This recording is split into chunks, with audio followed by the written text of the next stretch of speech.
नमस्कार। आप सभी का स्वागत है किस्से और कहानियों में टेल्स फ्रॉम द हार्ट। आज सोमवार है, इसलिए मैंने सोचा क्यों ना शिव जी के 108 नामों का हम उच्चारण करें जो कि अलग अलग हैं। चलिए शुरू करते हैं। ओम नमः शिवाय। ओम महेश्वराय नमः। ओम शंभवे नमः। ओम पिनाकिने नमः। ओम शशिशेखराय नमः। ओम वामदेवाय नमः। ओम विरूपाक्षाय नमः। ओम कपर्दिने नमः।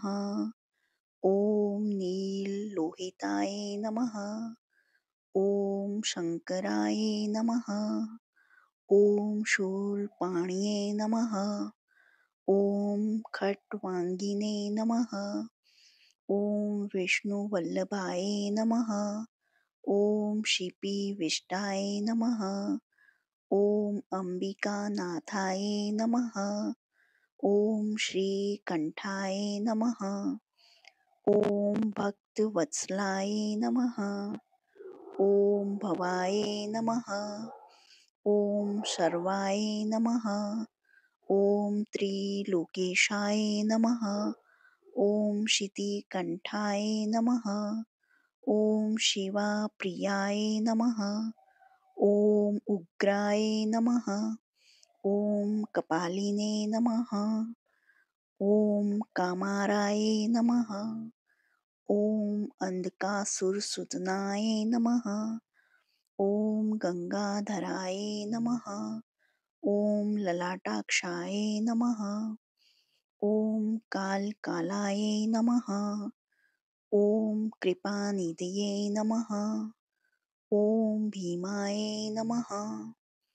ओम परशुहस्ताय नमः। ओम मृगपाणिये नमः।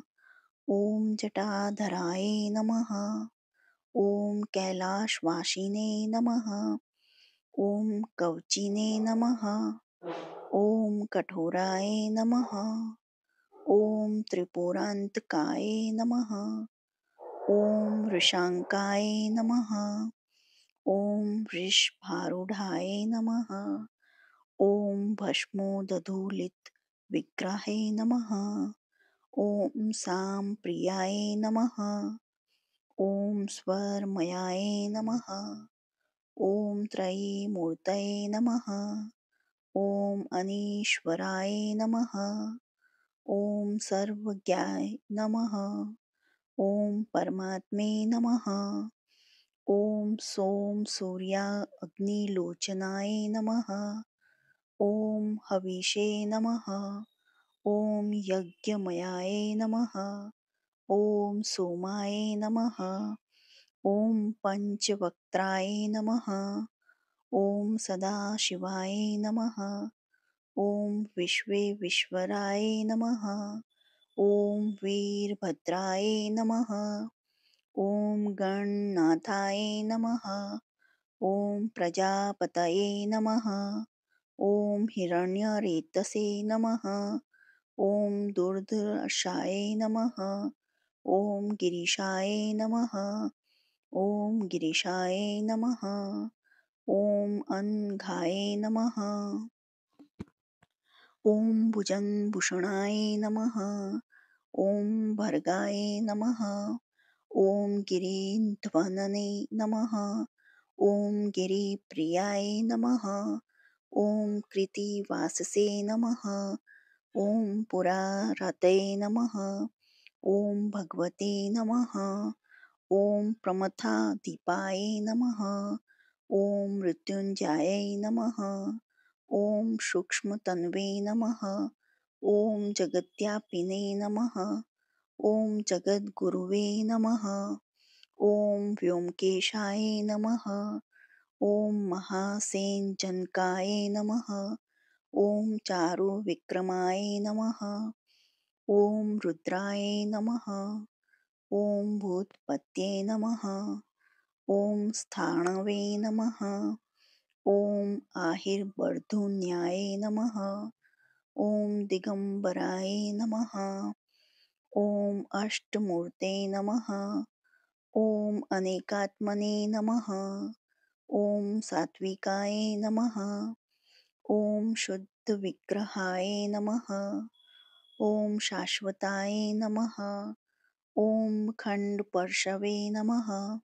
ॐ अजाय नमः। ॐ पाशविमोचकाय नमः। ॐ मृडाय नमः। ॐ पशुपतये नमः। ॐ देवाय नमः। ॐ महादेवाय नमः। ॐ अव्याय नमः। ॐ हरये नमः। ॐ भगनेत्रभिदे नमः। ॐ अव्यक्ताय नमः। ॐ दक्षाध्वरहराय नमः। ॐ हराय नमः। ॐ पुरुषदन्तभिदे नमः। ॐ अव्यग्राय नमः। ॐ सहस्राक्षाय नमः। ॐ सहस्रपदे नमः। ॐ अपवर्गप्रदाय नमः। ॐ अनन्ताय नमः। ॐ तारकाय नमः। ॐ परमेश्वराय नमः। इति शिवजी 108 नाम समाप्ते। जो आपको ये 108 नाम पसंद आए हों तो please like share and subscribe करें, और आगे और किसी भगवान के 108 अलग अलग नाम सुनना चाहते हैं तो प्लीज़ प्रेस बेल आइकन और कमेंट बॉक्स में बताइए आपको कौन सा नाम पसंद आया है। नहीं तो प्लीज़ ओम नमः शिवाय लिखिए। देखने के लिए धन्यवाद। जय हिंद, जय भारत।